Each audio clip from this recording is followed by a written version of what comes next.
परों को खोल ज़बान उड़ान देखता है, परों को खोल ज़बान उड़ान देखता है, तो जमीन पर बैठकर क्यों आसमान देखता है। तो हेलो नमस्कार मेरे प्रिय साथियों, मैं अनूप सर आप सभी का अपने परिवार फैंटास्टिक कॉन्सेप्ट में दिल खोल कर स्वागत करता हूं। दोस्त, आज मुझे कहते हुए बहुत खुशी महसूस हो रही है। आज हम कहते हुए इतनी खुशी में हैं कि हम आपको बयां नहीं कर सकते उस खुशी को मैं आपसे शेयर करना चाहता हूं। वो खुशी की वजह सिर्फ आप लोग ही हैं। आप लोगों ने इस चैनल को जिस तरीके से प्यार दिया है, जिस तरीके से हमारा सपोर्ट किया है, मैं उसके लिए आप लोगों को दिल से धन्यवाद एवं मुबारकबाद देता हूं। दोस्त, आप लोगों ने इतना जल्दी हमारे चैनल को हमारे आज चैनल पे आज ही 600 सब्सक्राइबर कंप्लीट हो गए हैं। तुमने दोस्त, इस बात को बताते हुए मुझे बहुत ही खुशी महसूस हो रही है कि अगर आप लोगों ने जिस तरीके से अभी आपने प्यार दिया है वैसे अपने प्यार को बनाए रखेंगे तो हम उम्मीद के साथ कह सकते हैं, हम दावे के साथ कह सकते हैं कि जो आने वाला हमारा बोर्ड एग्जाम है मेरे प्रिय बंधुओं का, वो 95 जो प्लस का मेरा टारगेट है वो मैं कंप्लीट करवा दूंगा। अगर इसी तरीके से मेरे साथ आपने लग के मेहनत किया, हम यही एक बात बोलते हैं ना कि भैया आप मेरा साथ दीजिए, मैं आपका साथ दूंगा। हमको एक ऐसा इतिहास बनाना है कि आने वाली सदियां याद करेंगे, आने वाली पीढ़ियां हमको याद करेंगी। हमको एक ऐसा कुछ करके जाना है, कुछ करके दिखाना है। इसीलिए भैया हम इतने मेहनत के साथ, अपनी इतनी लगन के साथ अपनी तैयारी को करेंगे। जब भी हम एग्जाम में बैठेंगे तो एग्जाम को डर लगना चाहिए कि हम किसके सामने बैठे हुए हैं, कि कहां से पढ़ के आया हुआ है, इसके सामने मुझको आना ही नहीं चाहिए था। तो दोस्त, आइए हम बात करते हैं। जैसे कि आज हमारे YouTube पे लगभग 600 सब्सक्राइबर कंप्लीट हो गए। हम बहुत ही जल्द 1000 सब्सक्राइबर कंप्लीट करके आप लोगों की सपोर्ट से, आप लोगों की दुआओं से, आप लोगों के आशीर्वाद से जल्दी हम 1000 सब्सक्राइबर कंप्लीट करके बहुत ही जल्द आपके साथ हम लाइव जुड़कर सारी क्लासों को लाइव करेंगे। तो मेरे दोस्त, इसका सारा श्रेय आप सभी लोगों को जाता है, आप सभी प्यारे भाइयों एवं बहनों को जाता है। तो मेरे प्रिय साथियों, जिस तरीके से आपने इस चैनल को प्यार दिया है, सपोर्ट दिया है, आगे भी इस चैनल को सपोर्ट करते रहें, अपना प्यार बनाए रखें और हमसे जुड़कर अपनी तैयारी को मजबूत बनाते रहें। तो दोस्त, आज के इस सेशन में हम बात करेंगे कक्षा केमिस्ट्री चैप्टर नंबर 2 के बारे में। चैप्टर नंबर 2 के बारे में बात करेंगे भैया, जो कि है मेरा अम्ल, क्षार और लवण, जिसको कहें तो acid, base and salt. Acid, base and salt अर्थात कहने का मतलब अम्ल, क्षार और लवण। इसमें हमको पढ़ना क्या है, उसमें हमको ज्ञात क्या करना है, हमें क्या याद करना है, महत्वपूर्ण बहुविकल्पीय प्रश्नों को लेके आए हैं मेरे प्रिय साथियों। यहाँ पे आप अगर ये पूरा चैप्टर देखेंगे तो एक ही सेशन में कह रहा है पूरा अध्याय एक नजर में, यानी आपको एक वीडियो देखने के बाद दोबारा वीडियो देखना नहीं पड़ेगा। कोई भी आपको वीडियो मिस करने की जरूरत नहीं, आप कंप्लीटली इस सेशन को देखेंगे। हम उम्मीद करते हैं कि जो 100% आने वाले हैं, इससे बाहर कुछ भी नहीं आने वाला है। अगर कंप्लीटली सेशन को देखा तो हम उम्मीद के साथ कह सकते हैं मेरे साथियों कि जो होगा आपका वो अम्ल, क्षार और लवण से एक भी क्वेश्चन बाहर नहीं आने वाला है। तो देख लो जल्दी, नहीं तो पछताओगे, रोते रह जाओगे। तो दोस्त, कहते हैं ना, अब पछताने का होई जब चिड़िया चुग गई खेत, का वर्षा जब कृषि सुखाने। आपने कहावत सुनी है ना, का वर्षा जब कृषि सुखाने। अगर बरसात होनी थी तो समय रहते हो जाती, अगर बरसात नहीं होनी थी तो फिर जब फसल सूख गई तब बरसात का कोई महत्व तो नहीं रहता है।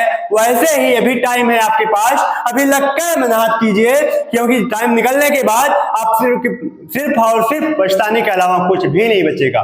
क्योंकि कहते हैं ना, तब पछताए का होए जब चिड़िया चुग गई खेत। तब रोने से धोने से काम नहीं चलेगा। जब चिड़िया खेत को चुग रही थी तब आपके पास समय था कि आप उसको हटा देते, उसको वहां से हटा देते। तो भैया इस बात को आप समझने का प्रयास कीजिए कि अभी आपके पास कुछ जो टाइम है वो सोने पे सुहागा है। ये टाइम बहुत ही मूल्यवान है, बहुत ही कीमती है, आपको दोबारा मिलने वाला नहीं है। तो इसीलिए हम इस उम्मीद के साथ इस सेशन की शुरुआत करते हैं कि आप मेरे प्रिय भाइयों एवं बहनों कि आज इस सेशन को आप कंप्लीट देखेंगे और अपने सारे क्वेश्चन को अपनी नोट डाउन करेंगे अपनी नोट्स में। अपने सारे क्वेश्चन को कहाँ नोट डाउन करेंगे? अपनी नोट्स में नोट डाउन करेंगे। दोस्त आइए हम समय को ना वेस्ट करते हुए अपने टॉपिक की स्टार्ट करते हैं। हमारा टॉपिक पहला है जो भैया अम्ल, क्षार और लवण में पहला क्वेश्चन जो दिया है उसको क्वेश्चन को ध्यान से पढ़िएगा। पृष्ठ संख्या 1 में देखा देख रहा है, जठर रस का पीएच मान लगभग होता है, कोई बताएगा क्या? ये तो होता है भाई उदासीन का, ये क्षार होती है, ये क्षार होती है, ठीक है। जठर रस का जो पीएच मान होता है, जठर रस जो होता है अम्लीय होता है, जठर रस जो होता है अम्लीय होता है, इसलिए जो भैया हो जाएगा मेरा आंसर नंबर ए क्या हो जाएगा? बिल्कुल करेक्ट आंसर हो जाएगा। आपको घबराने हड़बड़ाने की कोई बात नहीं है। यहाँ पे हम कंप्लीटली आपको सारा सिलेबस कंप्लीट करवा दूंगा मेरे साथियों। केवल आपको क्या करना है, हमसे जुड़ के रहना है, आपको भटकना नहीं है। यहाँ पे आपका जो आंसर बन जाएगा क्वेश्चन नंबर 1 का क्या बन जाएगा? Option number A. Question number 1 का आंसर क्या बन जाएगा? Option number A. 1 जो होता है, जो जठर रस होता है उसका कैसे होता है, उसका स्वाद कैसा होता है? अम्लीय स्वाद होता है उसका। उस स्वाद में कैसा होता है भाई? खट्टा होता है। तो यहाँ पे आइए बात करते हैं, निम्नलिखित में से पीएच का कौन सा समान क्षारक विलयन का मान देता है? हमने एक तरीका आपको बता रखा है कि पहले आप देखिए कि गलत कौन कौन से हैं। अगर आप गलत पहचानने में माहिर हो जाएंगे तो मेरे प्रिय बंधु आपका क्वेश्चन कभी गलत नहीं होगा, आपका क्वेश्चन कभी मिस नहीं होगा। आप यहाँ पे बात ध्यान से समझिएगा। ये क्या होता है भाई? अम्ल होता है, ये तो होगा नहीं। ये क्या होता है? उदासीन विलयन होता है, ये तो होगा नहीं। ये क्या होता है? अम्ल होता है, ये भी होगा नहीं। और यहाँ पे बात किया है किसकी? क्षारक की बात किया है, इसलिए हमको उदासीन विलयन को और अम्ल वाले को बिल्कुल नहीं छूना है। हमको टच क्या करना है? ऑप्शन नंबर डी को टच करना है, बिल्कुल सही आंसर है। 7 पे क्या होता है? उदासीन होता है, 7 के पहले अम्ल होता है, 7 के बाद क्षार आ जाते हैं, क्षार आ जाते हैं भाई। यहाँ पे हमको ऑप्शन नंबर क्या मिल जाएगा? ऑप्शन नंबर डी बिल्कुल करेक्ट आंसर मिल जाएगा। अब बात करते हैं नेक्स्ट क्वेश्चन की। अपने हम प्रश्न संख्या 3 की बात करते हैं। सोडियम हाइड्रोक्साइड का पीएच मान होता है लगभग, आप बताएंगे क्या? सोडियम हाइड्रोक्साइड क्या होती है भैया? सोडियम हाइड्रोक्साइड का सूत्र होता है NaOH, Na से होता है सोडियम, OH से होता है हाइड्रोक्साइड। तो आपको समझ में आनी चाहिए बात। ये तो हम क्या है प्रबल क्षार है। प्रबल क्षार सबसे इसमें कौन सी होगी? तो ये हमारा क्या हो जाएगी? प्रबल क्षार हो जाएगी। सबसे ज्यादा कौन सी होती है? 14 नंबर पे होता है, इसलिए जो ऑप्शन नंबर डी है बिल्कुल करेक्ट आंसर हो जाएगा मेरे प्रिय भाइयों का। ऑप्शन नंबर डी क्या हो जाएगा? बिल्कुल करेक्ट आंसर हो जाएगा। क्वेश्चन नंबर 4 की ओर बढ़ते हैं। निम्नलिखित में से कौन से विजातीय यौगिक हैं? आप बताइए मेरे प्रिय साथियों। तो आप बताना है आपको कि कौन विजातीय है। विजातीय मतलब जिसकी अलग जाति का हो, हमारे जाति का ना हो भाई। हम किसी भी जाति के हो बट हमारे जाति का दूसरा ना हो, वही क्या होता है? विजातीय होता है। क्या कहेंगे? विजाती क्या होते हैं? विजाती वे होते हैं जो हमारी जाति में मिलते नहीं हैं। तो यहाँ पे आइए समझते हैं कि चूना पत्थर, खड़िया, संगमरमर, ये तीनों भाई एक ही घराने के हैं, ये तीनों एक ही परिवार के हैं, तो एक ही वंश के हैं। तो कह सकते हैं मेरे प्रिय बंधुओं कि ये क्या होंगे? ये तो एक जाति के हैं। इसमें पूछा है कौन सा विजातीय यौगिक है? प्लास्टर ऑफ पेरिस हो जाएगा। प्लास्टर ऑफ पेरिस क्या हो जाएगा? विजातीय यौगिक हो जाएगा। प्लास्टर ऑफ पेरिस का जो सूत्र होता है वो होता है भाई, वो क्या होता है? ध्यान से देखिएगा, ध्यान से देखिएगा भैया। यहाँ पे जो होता है प्लास्टर ऑफ पेरिस वो होता है CuSO4 into half H2O। इसको कहते हैं copper sulphate hemihydrate. Copper sulphate hemi hydrate. Hemi का मतलब होता है आधा, हेमी का मतलब होता है आधा। आइए क्वेश्चन नंबर नेक्स्ट की बात करते हैं। क्वेश्चन नंबर जो अगला मेरा होता है वो क्या होता है, क्या होता है भाई, नीलथोथा या तूतिया का रासायनिक सूत्र क्या होता है, इसका रासायनिक सूत्र क्या होता है।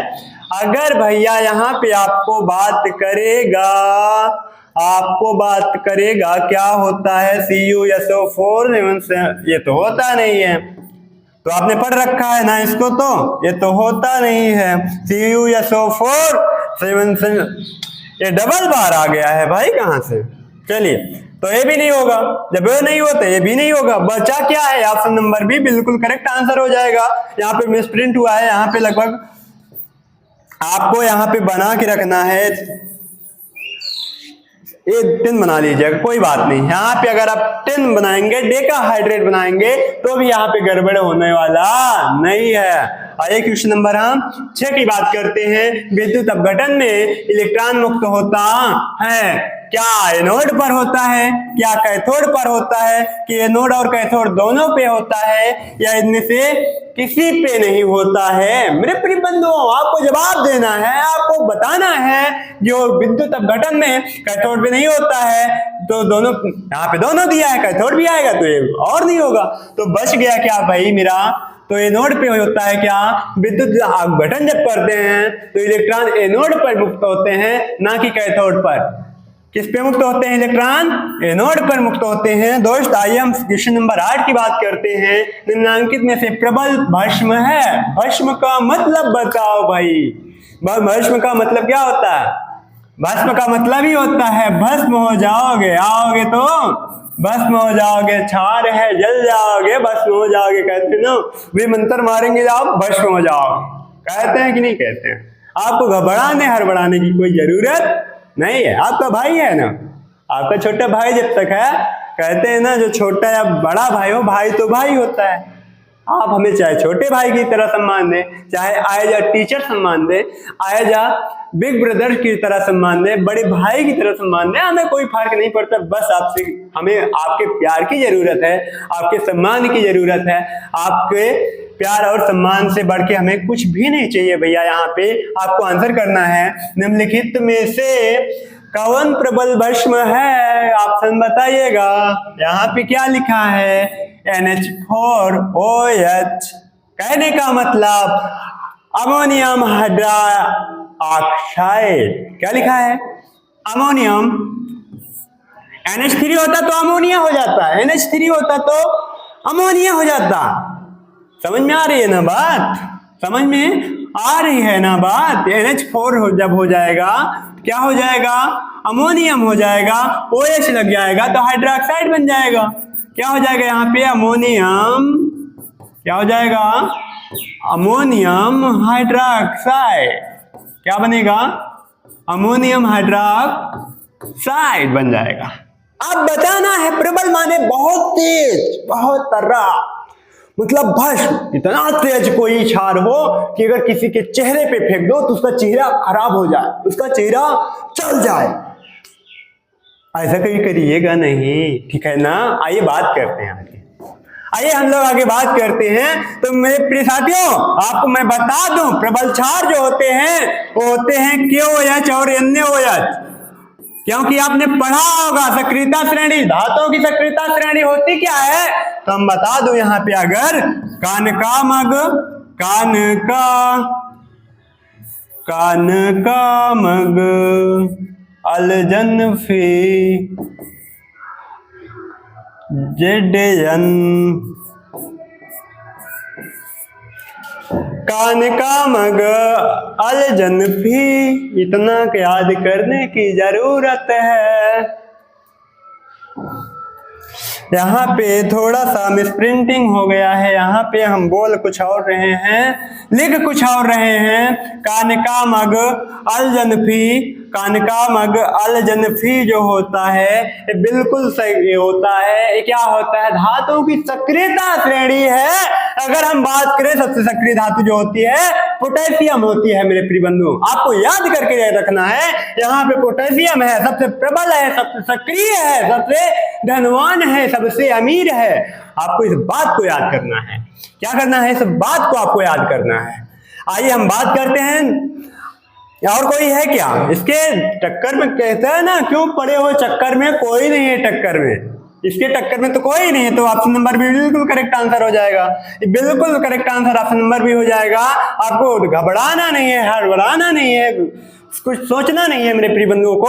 तो यहाँ पे ऑप्शन नंबर बी बिल्कुल करेक्ट आंसर हो जाएगा। ऑप्शन नंबर बी बिल्कुल करेक्ट आंसर हो जाएगा। अब प्रश्न संख्या 8 की ओर बढ़ते हैं। उदासीन विलयन का पीएच मान कितना होता है? तो मेरे प्रिय बंधुओं, मैंने अभी क्वेश्चन के पहले ही बताया था, जिसमें अम्ल, क्षार और लवण तीनों की चर्चा की थी हमने। उदासीन विलयन की बात की थी वहां पे उदासीन विलयन जो होता है वो क्या होता है? साल्ट की तरह काम करता है, और लवण जो होते हैं उदासीन विलयन में ही आते हैं। इसलिए हम बता दिए भैया आपको, जो साल्ट होते हैं किसमें आते हैं, और जो साल्ट होते हैं, जो लवण होते हैं किसमें आते हैं भाई? उदासीन विलयन में आते हैं। आपको घबराने की कोई जरूरत नहीं है, आपको घबराने की कोई जरूरत नहीं है। क्या है? क्षार है, क्या है? क्षार है, क्या है? अम्ल है। ये तीनों तो होंगे नहीं, ये तीनों तो होंगे नहीं। तो बचा क्या है? ये उदासीन होता है, जिसका पीएच मान 7 होता है। जिस भी विलयन का पीएच मान 7 आएगा वो विलयन उदासीन होगा। वो विलयन क्या होता है? उदासीन विलयन कहलाता है। उदासीन विलयन किसे कहते हैं? जब अम्ल और क्षार, जब अम्ल और क्षार, जब अम्ल और क्षार क्रिया करके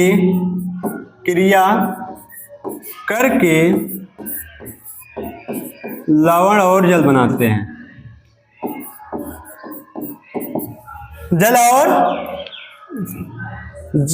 जब अम्ल और क्षार क्रिया करके लवण तथा जल का निर्माण करते हैं, तो उस क्रिया को क्या कहते हैं? उदासीनीकरण अपक्रिया कहते हैं। उदासीनीकरण अपक्रिया कहते हैं। आपको इस बात को नोट डाउन करके रखना है। वो सब क्या कहते हैं? उदासीनीकरण अपक्रिया कहते हैं। तो यहाँ पे हम आपको बताऊं, जैसे मैं आपको बताऊं, HCl क्या है? अम्ल है। KOH या NaOH क्या है? क्षार है। जब ये दोनों अपक्रिया आपस में करेंगे भैया तो बनेगा क्या? आपको बताना है। यहाँ पे आपको बताना है क्या बनेगा? H+ आयन OH- आयन मिलके बनता है जल। बचा क्या? K+ ion Cl- ion, K+ ion Cl- ion. तो बचा क्या? KCl। क्या बचा? KCl जो होता है, पोटेशियम क्लोराइड जो होता है, वो लवण होता है। क्या होता है? लवण होता है मेरे प्रिय बिंदुओं। यहाँ पे इसको उदासीन कर देता है। इस बिंदु को आपको याद करके रखना है। क्वेश्चन नंबर 9 की ओर हम लोग बढ़ते हैं। निम्नलिखित में से कौन सा लवण है? अभी लवण की चर्चा जस्ट हमने किया था। अब आपको यहाँ पे बताना भी है कि भैया क्या HCl है? लवण है? नो भैया, ये तो क्या है? ये तो अम्ल है। NaOH क्या है? ये तो क्षार है। ये भी क्या हो जाएगा? Ammonium hydroxide. ये भी क्या हो जाएगा? एक तरीके से दुर्बल क्षार है। अब क्या बचा भैया? ये तो बचा क्या? K2SO4 potassium sulphate. क्या बचा? पोटेशियम सल्फेट बचा।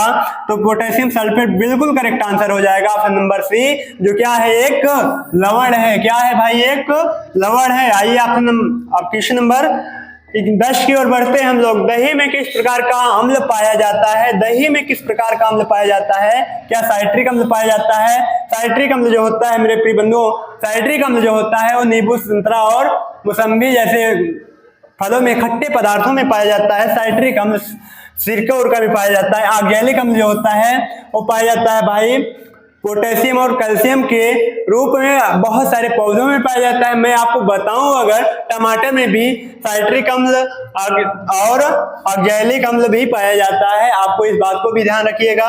ऑक्जेलिक अम्ल टमाटर में भी पाया जाता है। लैक्टिक अम्ल क्या होता है? दूध में पाया जाता है।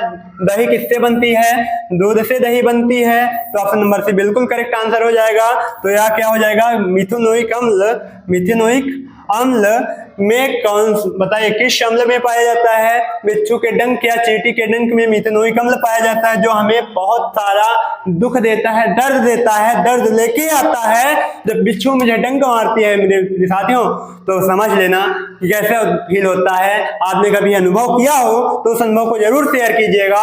अगर आपको किसी प्रकार का कोई भी डाउट होता है तो आप हमारे कमेंट बॉक्स में कमेंट कर सकते हैं। यूट्यूब ने इसीलिए तो कमेंट बनाया है ना भैया, कि अगर मेरे बच्चों को कोई दिक्कत हो तो कमेंट बॉक्स में कमेंट कर दें। तो ऑप्शन नंबर सी बिल्कुल करेक्ट आंसर हो जाएगा। जो दही में पाया जाता है वो लैक्टिक अम्ल होता है। क्वेश्चन नंबर आइए 11 का बात करते हैं। क्वेश्चन नंबर 11 क्या दे रखा है? क्वेश्चन नंबर 11 दे रखा है, चीनी का रासायनिक सूत्र क्या है? भैया बताओ ना, जो शक्कर खाते हैं ना उसका रासायनिक सूत्र भी होता है, ऐसी बात है क्या? चलिए, होता है ना, उसका रासायनिक सूत्र भी होता है। जो शक्करवा खाते हैं भैया, जो चैया पीते हैं हम लोग, उसका कुछ सूत्र भी होता है। क्या मालूम नहीं आपको? नहीं मालूम है? आइए हम बताते हैं आपको। क्या करते हैं, आइए हम बताते हैं। क्या ये CH3COOH है? इसको कहते हैं भैया मेथिल एसीटेट। क्या कहते हैं? मेथिल एसीटेट, मेथिल एसीटेट कहते हैं। ये क्या है? ग्लूकोज या सुक्रोज है? ग्लूकोज है, ग्लूकोज जो हम लोग पनिया में घोर के पीते हैं गर्मी के दिनों में भैया, वही क्या है? ग्लूकोज। उसी का क्या है? रासायनिक सूत्र। बातें क्लियर हो रही है ना? बातें क्लियर हो रही है कि नहीं हो रही? बताइए जरा, बातें क्लियर हो रही है ना? आपको हर बढ़ाना नहीं है भाई, जल्दबाजी नहीं करना है। ये क्या है? मेथिल एल्डिहाइड है। क्या है? मेथिल्डिहाइड है, मेथिल एल्डिहाइड जिसको कहते हैं। और क्या है? अगर यहाँ पे HCHO होता तो क्या होता? इसको कहते भैया फॉर्मेल्डिहाइड। क्या कहते हैं इसको? हम फॉर्मेल्डिहाइड कहते। एल्डिहाइड ग्रुप होता है और CHO होता है, CHO को एल्डिहाइड ग्रुप कहते हैं। COOH को क्या कहते हैं? एसीटेट होता है। क्या होता है? एसीटेट ग्रुप होता है। आपको बचा क्या यहाँ पे? ऑप्शन नंबर सी बिल्कुल करेक्ट आंसर हो जाएगा।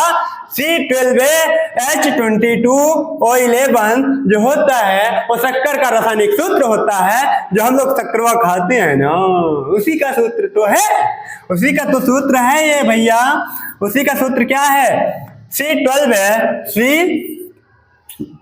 यहाँ पे C12 है, हम लोग यहाँ पे लिखेंगे भैया C12 है, C12 है H22O11। अब आपको बताना है, आपको एक मेरी तरफ से क्वेश्चन है, आपको बताना है कि आप बताएंगे भैया कि जो है इमली में कौन सा अम्ल पाया जाता है? इमली किस अम्ल में पाई जाती है? ठीक ना, आप बताइएगा। और यहाँ पे जो इमली का स्वाद होता है वो कैसा होता है? आप अगर खाए होंगे तो अपने अनुभव को जरूर शेयर कीजिएगा। हम उम्मीद करते हैं कि ये क्लास आपको बहुत पसंद आई होगी। अगर आप इस क्लास को कंप्लीटली देखे होंगे तो आपको थोड़ा भी हिचकिचाने की जरूरत नहीं पड़ेगी, गिड़गिड़ाने की जरूरत नहीं पड़ेगी। बोर्ड एग्जाम में आप बहुत अच्छे स्कोर करके आएंगे। दोस्त, कमेंट में आप अपना आंसर जरूर बताएंगे। हम उम्मीद करते हैं कि आपको ये क्लास बहुत पसंद आई होगी। अगर ये क्लास पसंद आई हो तो अगर चैनल पे नए आए हो तो चैनल को सब्सक्राइब करें, लाइक करें, बेल आइकन को प्रेस करें, ताकि हमारी होने वाली रेगुलर क्लासें आप तक मिल सकें। दोस्त, अब मिलते हैं नेक्स्ट टॉपिक के साथ नेक्स्ट सेशन में। तब तक के लिए थैंक यू सो मच। जय हिंद, वंदे मातरम। तो दोस्त, लव यू टू।